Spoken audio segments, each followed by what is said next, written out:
Hey, what's going on, everybody? Welcome back to another BKFC Reddit Ask Me Anything. We're joined by the magician right now. It's the professional Drew Angelcor. What's up, man?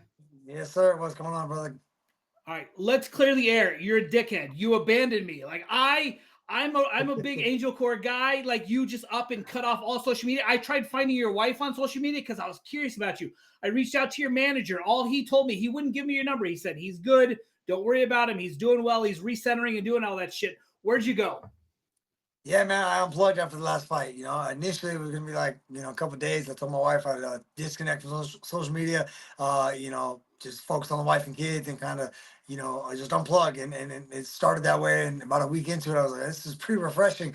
And, and then, yeah, I broke my finger in my last fight, so I had to get a surgery. And so then I obviously was out of the gym, so I wasn't, training. I didn't have any fights lined up, and I didn't have much to talk about. So I was like, well, and then my whole theory was if you didn't have my cell phone number and you couldn't call and reach out directly, I didn't need to talk to you. And so what started as just like a 5 day to 1 week unplug ended up being like a spiritual cleansing. And so I just ended up keeping it that way for a while. And then I wasn't sure, when I was going to fight again. So, I was like, I only use social media to talk about this. So I was like, well, if I decide to fight again, then I'll be back. And here we are.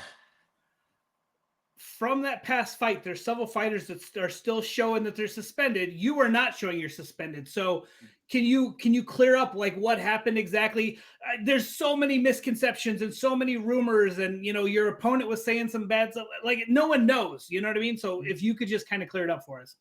Yeah, man. So, I actually just did an interview recently, and the truth is, I was making bad decisions back then, and those who know my story know I've been all about transparency, and admitting when I'm wrong, and I was taking the supplements I shouldn't have been taking, so my decision got overturned due to a bad drug test, and then so they overturned my decision on no contest, and I was dealing with suspension and all that, and I went through the process, and just like I've said in other interviews, and those who know my story, my past, I got felonies. I'm sober. I've been to rehab. I've been to jail. I've been everywhere. So when it comes to me and my lifestyle, I have been known to make mistakes, but I've also been known to own up to them and to make them right. And so.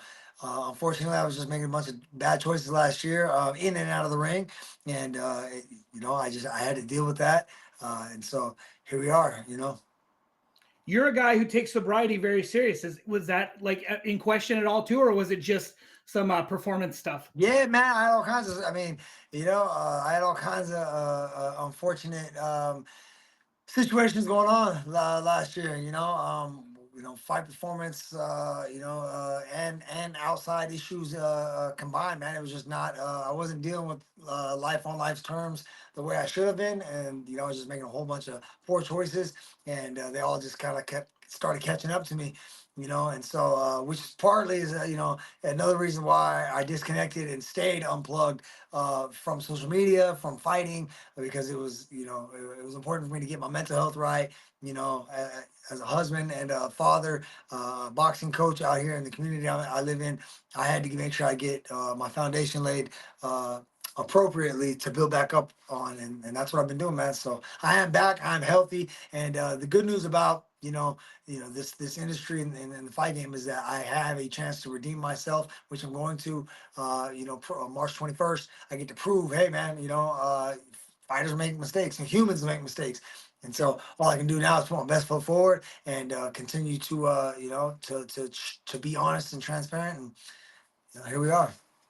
I feel like that's one of your strong suits is the honesty and the transparency and owning up. There's so many people that are like, no, it wasn't me. It was a fucked up blood test or it was this or that. Like you're like, look, fucked up. You own it, and that's what I love Yeah. about you. Yeah, man. And of course, I thought about how would I play this story out, and if I were to even try to redeem myself or even come back. And the truth is, man, honesty is that's been what set me free in the past. So why would I not go the route that I know I've already seen the positive results from. And the last thing I want to do is project myself as somebody who's got it all together or makes no mistakes. Like again, if you've heard any interview I've ever done, I talk about having been to jail and rehab and all these things. So why all of a sudden in regards to fighting would I not be just as susceptible to mistakes and again owning up to it and letting people see the relatability in me because people make mistakes, and if there's one message I want to convey to the world is that get up, dust yourself off, and keep moving forward. Just be a better version of yourself, and I don't want to sit in the past and dwell on past mistakes in and out of the ring. I want to just continue to be better and inspire people along the way. The professional, right? That's what you do. Like you fuck up, you stumble, you fix it. Okay, I've unplugged for up to 2 weeks before. It is wonderful. Like at what point though? Like you were unplugged at any point where you're like, I'm kind of curious what's going on in the like. Were you checking up on the BKFC stuff, or you were completely away Yeah, from it? And you did. not no. For a while, I was pretty detached from like as far as like I would still watch the fights. Like I'm still a fight. I was a fight fan before. I'm still a fight fan. So I would watch all the BKFC events and boxing and UFC. But I'm heavily involved as a coach as well. So the whole time that I haven't been fighting, I've been coaching and working. My guys' corner. So I've been still fully involved in the game. It's just from the other side. You know what I mean? Not taking the punishment. So it's actually a lot being unplugged allowed me to give my fighters and my community the attention they deserve, and they're putting in the work, so I was allowing them to acquire their experience. And so that was actually the one of the best parts of being unplugged. Is that it wasn't about me anymore. It was about me getting these youngsters their experience and stuff. So but I still watched events, like, but I wasn't on social media. I didn't see people's play by play. I just watched the fights and like, oh, that was a good fight. Oh, they made this match. All right, cool. And so I still watch just from the sidelines. Okay, so we've talked to other fighters before, and they said coaching actually made them a better fighter. Being able to see it from outside the ring, you're hearing it, you're in the ring and you're hearing this, but being able to be the guy outside and spotting this, do you feel like you've upped your game now that you've started coaching? And I know you were coaching before, but it sounds like you're a lot heavier. Are you a better fighter now? I mean, I don't know. I have been coaching as far as like the kids boxing at my gym for years. Like even before I went pro, I was already, and I did feel that once I started coaching, my ability to actually apply seemed to come together better from a different understanding. However, there is definitely a difference having, especially like in the last year that I was only coaching and not fighting.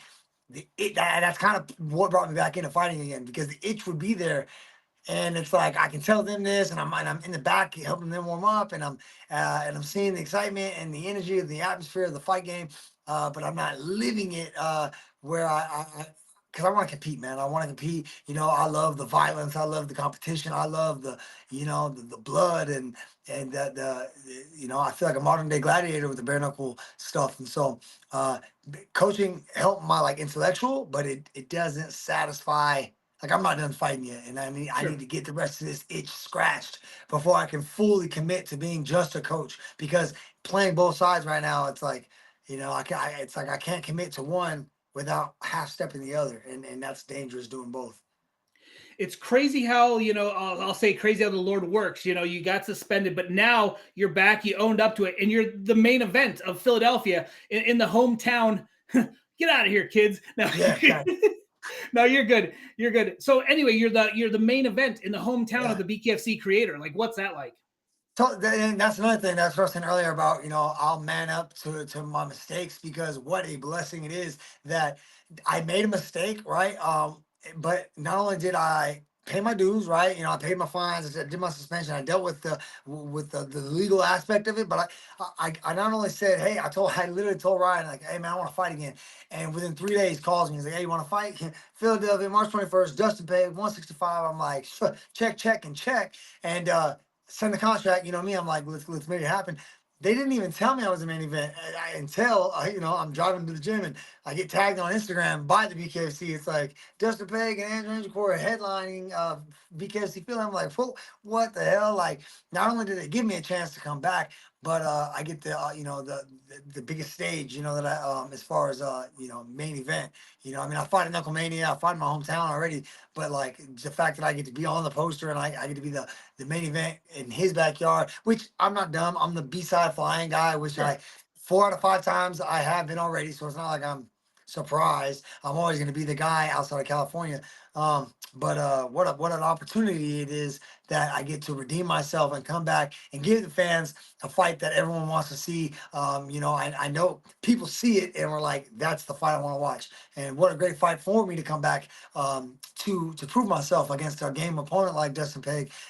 Because I've said it before, I'll say it again. I want to fight, the names that get people excited. As a fight fan, when I see certain matchups, I'm like, oh, they made that. Hell yeah, I can't wait to watch it. I get to be in those fights now, and so yeah, man, this is awesome for me. Again, you're a new person, but also Dustin Pegg's a cop. You were a bad guy at one point. You get to fight the police. How fucking great is that? Yes, right. Again, God has a sense of humor for sure. So how I think it's cool. I actually have a lot of respect for for Sure. law enforcement, and I've got a bunch of my clients are Barstow PD. I've helped the police department at my gym with their with training. So I'm actually really involved with the department out here in Barstow. But it will feel good to be able to punch one in the face and not get a felony for it this time. Okay, so Dustin's coming off a pretty wicked injury. I don't know if you know anything about it, but he broke his jaw in two places in the Right. Trinidad fight. Um, he said he's 100%, and he was supposed to fight. He was supposed to take a warm up fight, but on the Knucklemania card, you are a completely different animal. I feel like he's stepping in there with an absolute killer. You're going up a weight class. Is 165 a better weight class for you? Was it a struggle to get to 55, or like it's just naturally you're starting to get older, so you went up one? So I already knew I wanted to fight in at least 2 different weight classes just because, but to prove my worth. I didn't know if I was gonna. 'Cause my coach says I could get down to 45 if I wanted. He says I'm a little bitch when it comes to cutting weight because I like to eat. And Yeah. so, but I was thinking like, 65, at least one fight at 65 would be fun, just to not have to suffer and eat more and enjoy the process. And because I've been off for the last 9 months, I was walking around heavier than I've ever been. So I think that was partly Ryan doing me a favor, like, hey, fat boy, I know you're not gonna want to cut, this many pounds, so let's just go ahead and do this at 65. And I was like, all right, cool, and then but I don't have like I don't plan on staying at 65. Okay. I know the bullseye is definitely going to get bigger on my back now because now I'm going to have 2 different weight classes licking the chops. But I mean, don't get me wrong, if opportunity presents itself and the opponent's worthwhile and the money's worthwhile, like, I'll fight again at 65. But I plan on going back down to 55. I just feel like there's more opportunity for me there, and then but like I said, we'll see. I don't want to even look past this fight. It's a huge Sure. fight, hard fight, big name, and new weight class. So I got to take care of business March 21st, and then we'll see what the future holds. King of Cali, what was it like fighting in front of your people and being able to, like you're the king of Cali, the professional. What's it like when Knuckle Mania? It was huge. I mean, it was, it felt, it felt good to just drive down like 2 hours and be at the show. Usually I'm driving, 2 hours just to jump on a plane and spend the rest of the day on a plane and then, driving home, same thing. So it felt good. It was just different. You know what I mean? Sure. It was my fifth fight and I'm so used to, the journey of getting there and being hungry in airports sucks and being far away from home. So it felt good because I'm always getting booed, in Colorado and Montana and Louisiana and Florida. I'm always getting booed. So it felt different to hear the applause and but that I feel like that definitely it kind of was a double-edged sword. I believe now that I've had the time to process the last 9-10 months, I believe the fact that I had so much pressure on myself, it was the first time my wife got to see me fight live. My mom got to see me fight live. Like, all my people are selling tickets, and I'm trying to get tickets to people, and I got too consumed with things outside of just training. Like, Sure. I got way too overwhelmed by the bigger picture and all the detail bullshit that I wasn't focused. So, that was hindering my decision making. I was making poor choices with the supplements I was taking, with the just everything I was doing, and so it felt good, but it also I learned a valuable lesson because it doesn't mean I'm not going to fight in California again. It just means that I understand that I need, I got one job, man, train, and take care of business, and that's it. I got a little bit too distracted, a little bit too excited, but that's okay, man. You live and you learn. So it felt good, and we'll see how I handle it the next time. Okay, it's interesting because I talked to the cheat code and he said this year, he said Slaughterhouse is taking over this year. He's got some big fights coming up. He can't tell me exactly everything. I know a couple, but he couldn't tell me everything. But it sounds like you guys' plan is to just run rampant on the division. Oh, yeah. Yeah, man. Like I said, I plan on going back down to 55. Got a lot of unsettled business, unfinished business. Obviously, a rematch with Ruben Ward will be in order, and then amongst other fights that never got to happen that people wanted before last year. So I plan on definitely taking care of everything that's brought my way. And then of course we got other fighters in other divisions that I imagine will be doing the same thing. Okay, I mean, it's so crazy. I expected to have to like drag stuff out of you. I expected to have to like ask you little softball questions and peel back the onion a little bit. And literally, you just threw everything at me right off the bat. That's what I love about you. Yeah, man. Full transparency. Like, why? My thing is this, because me and my wife talked about this before I did any interviews. When I came back and I said I'm going to fight again, she goes, "Well, babe, you understand that once you get back in front of those, cameras and microphones, people are going to ask you questions. What happened to you? Obviously, you got a no contest now. All this shit that I know is inevitable. And my thing is this." Why am I going to try to dance around, make excuses, lie about things, when instead I'd rather just be honest that, oh, hey, come find out I'm a human and I fuck up. And then, it no longer holds power over me because what are you going to do? Tell me what I'm already admitting? You know what I mean? Like, you're going to make, so to me, I feel like it's best to just, man up, own my shit. And anybody who wants to pretend like they're a perfect human, well, you know what I mean? Like, good luck with that. I am who I am, and I can only be a better version of myself each day if I so choose to. You know what I mean?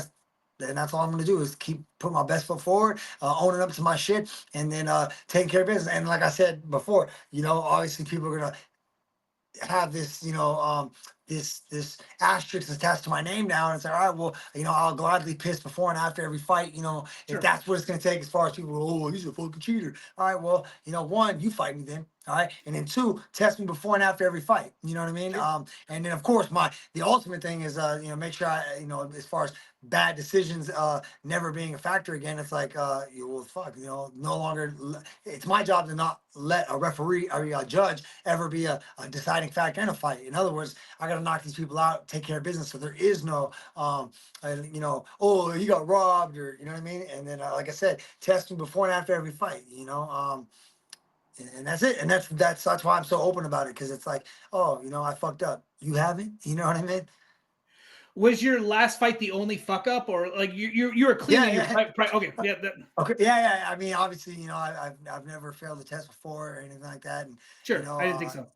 yeah. So that's what I was saying. The whole fighting in Cali thing. I think I just got way in over my head. I had way too high of expectations for myself. The King of Cali thing, and like I got too consumed with everything that didn't matter. You know what I mean? And so I started, thinking like, oh, I gotta look this way, perform this way, and this, and then I just it messed up my mental, and again, like way beyond just the fight game. Like I was making decisions and having a lot of personal issues way outside of fighting and boxing. You know what I mean? Like this is my life is way more than just boxing. And so there was issues across the board, man. Family, sobriety, business, just you name it, man. There's a lot of shit going on, and I wasn't making the best decisions back then. All right, you're a girl dad. How much did the family love having you home and focus on them? I feel like you had to have really recentered around the family. Yeah, man. my daughter, my oldest daughter, she just turned 11. My youngest daughter just turned 5. I was at Disneyland a month ago. My oldest, she does the dance, competitive dance, and she has her next pageant the week after my fight. So I'll be literally getting done, fighting Dustin Bake, and then a week later I'll be, back on the sidelines of the pageants and stuff. My son, played his second season of soccer last year, so I'm full tilt with it, man. Like I said, I got the amateur guys do the boxing. All my the youngest daughters just started tumbling. It's like a gymnastics Sure. class for the youngsters. So you know what I mean? Like I'm a dance dad, a tumbling dad, a soccer dad. All on top of being a fighter, bare knuckle fighter at that. I asked you before, but is there anybody at the gym? Do we see Angelcor bringing anybody into BKFC anytime soon? It's in my gym.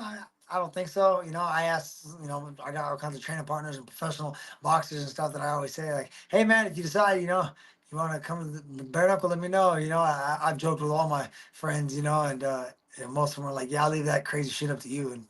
And fair enough. I don't know. I, I don't think so. It's not one of those things that everyone's jumping. I think they think it looks cool, especially the youngsters. The teenage boys are all like, "That's so badass," but I don't see anybody jumping to it anytime soon. Are you still going to Vegas for most of your training, or Actually, no. So a lot. That's another reason I had to take some time off because so my wife works now and she's out of town a lot for work. And she's not from Barstow. My mom actually moved out to like Wisconsin after like the week after my by last fight. me?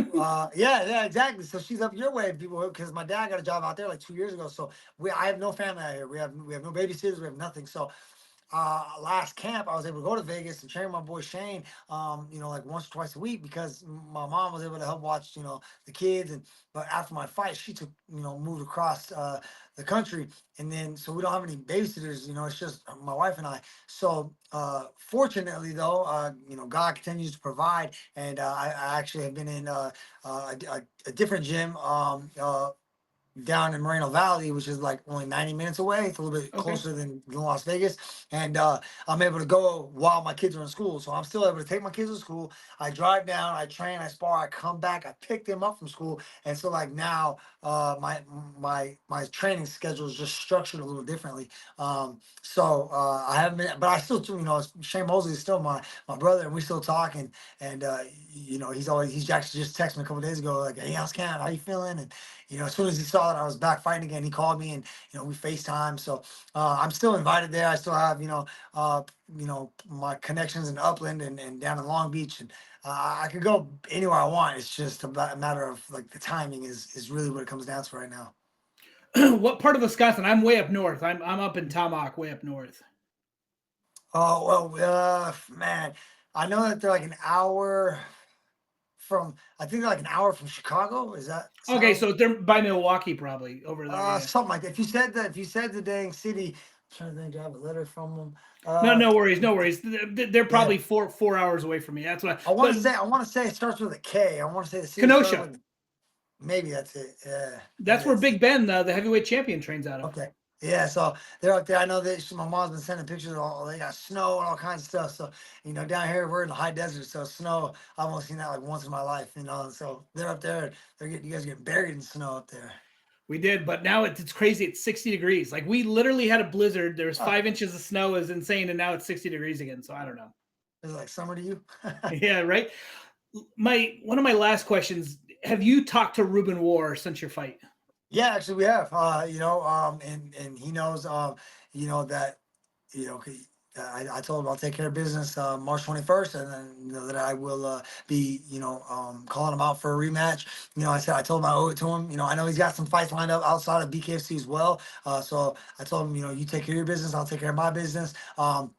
But we have talked on Instagram, and it's actually a lot more respect between us than I would have anticipated. But he basically was like, respectfully, we look forward to whooping the shit out of each other, and just making that right. I owe it to him, and like I said, I'm not happy with myself either. So I obviously want to be able to shut that down, and of course he wants to try to shut me up. So Again, I'm not getting ahead of myself though. I do believe he'll actually be at the fight. So from what he tells me, him and his wife are going to be in Philadelphia. So you know what I mean. Who knows? Maybe we'll get to talk face to face about this. But again, I'm not looking past Dustin Peg at all. I got a huge task ahead of me. So I'm going to take care of business per usual. And I'm going to give I'm going to give the fans the fight of the night, the main event worthy fight. You know what I mean? Like that's all I care about is taking care of business, and then you know, yeah, me and Ruben will take care of business if and when that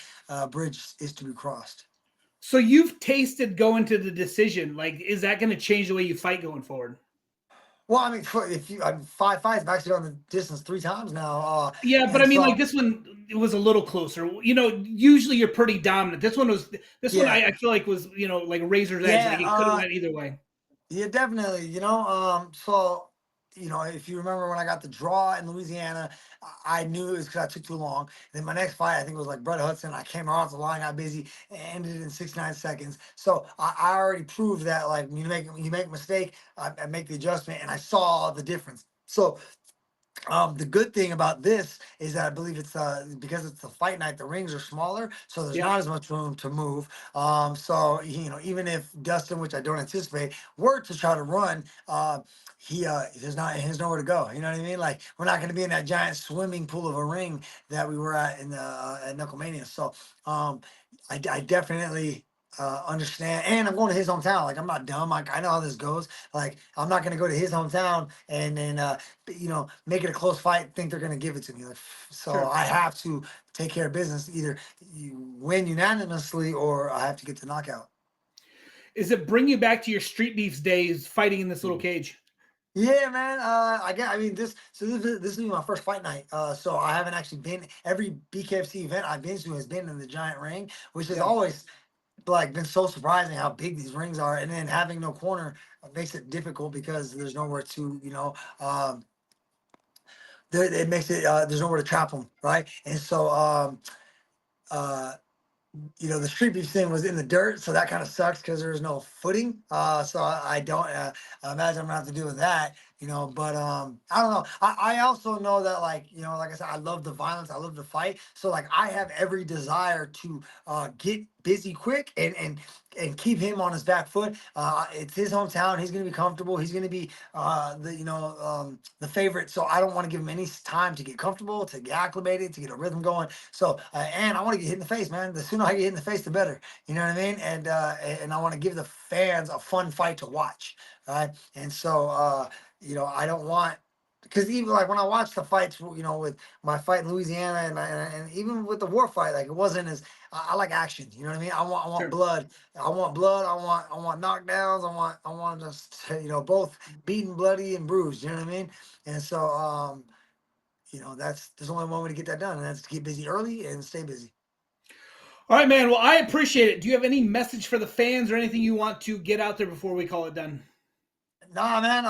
Again, just thank you to everybody who is rocking with me. And those who know me and know where I come from. You understand? Hey, man.